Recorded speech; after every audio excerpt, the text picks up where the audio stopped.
We have been hearing news of the unexpected upsides of COVID 19 lockdown, the most prominent of them being the effect on the environment.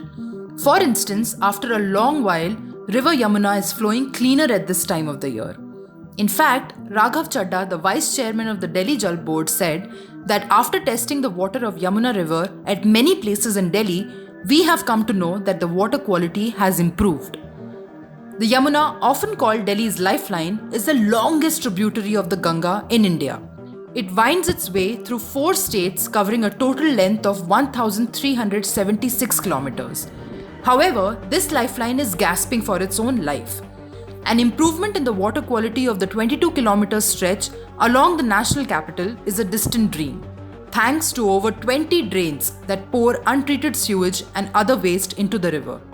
Take the case of Kalandi Kunj, a locality in New Delhi perched on the banks of Yamuna. Yes, these pictures were clicked during Chhath Puja celebrations in Kalandi Kunj. Downstream of the Okhla barrage, this toxic froth has been visible for decades now, and unfortunately has continued despite the reduction of industrial activity during the COVID-19 lockdown.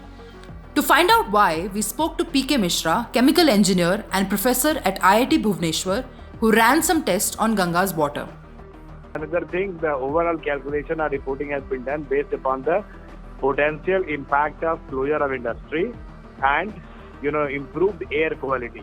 To confirm whether this frothing is due to domestic sewage, we needed to know if all the industries dumping waste into the Kalandi Kunj stream were shut down. Due to this COVID-19 pandemic, we already know that all the industries have been shut down in Delhi and NCR. Well, there you have it. It is us and our household chemicals that are causing that apocalyptic foam. What chemicals, you ask? The ones found in abundance in our detergents and dishwashing liquids.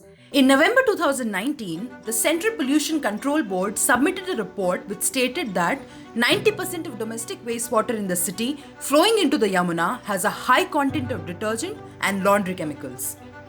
In our previous episode, we found out that the main cause of this pollution are the phosphates present in our detergents. So wouldn't removing phosphates from our detergents be an easy way out?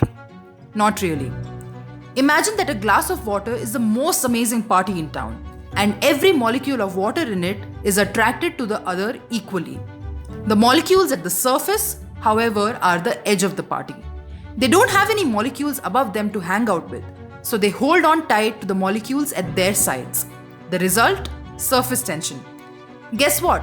Even this party has gate crashers. Detergent molecules.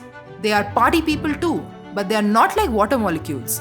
On one end, they are attracted to water, but the other end is attracted to air and the stuff that makes our clothes and dishes dirty, like oil, grease, and grime.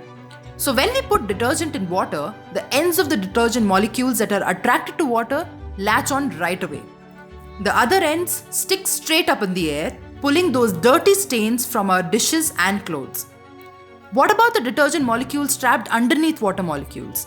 Well, they have serious FOMO, and so try to fight their way to the surface to get their share of grime. Eventually, you end up with 3 layers. A layer of detergent molecules, a layer of water, and another layer of detergent molecule fighting their way up. These 3 layers together form the wall of bubbles. And when this happens rapidly, you end up with a bunch of tiny bubbles, also known as foam. Yes, this foam.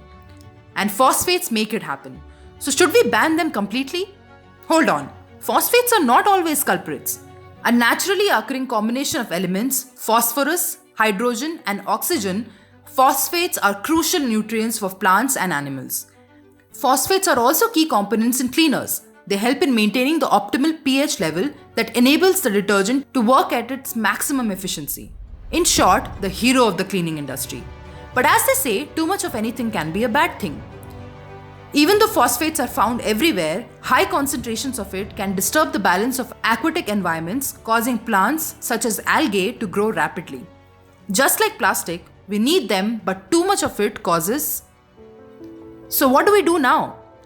Luckily, we do have another bunch of party people who are as happening as the phosphates. But these guys know how to clean up after they leave. Plant-based surfactants. They don't create toxic froth or kill aquatic life. Abundantly found in nature, they are eco-friendly, cheap, energy-saving, and easily biodegradable. Plus, we get to click some amazing pictures and videos too. It's time to switch to a cleaner, greener alternative that is not a villain for the environment. Time to use the better home.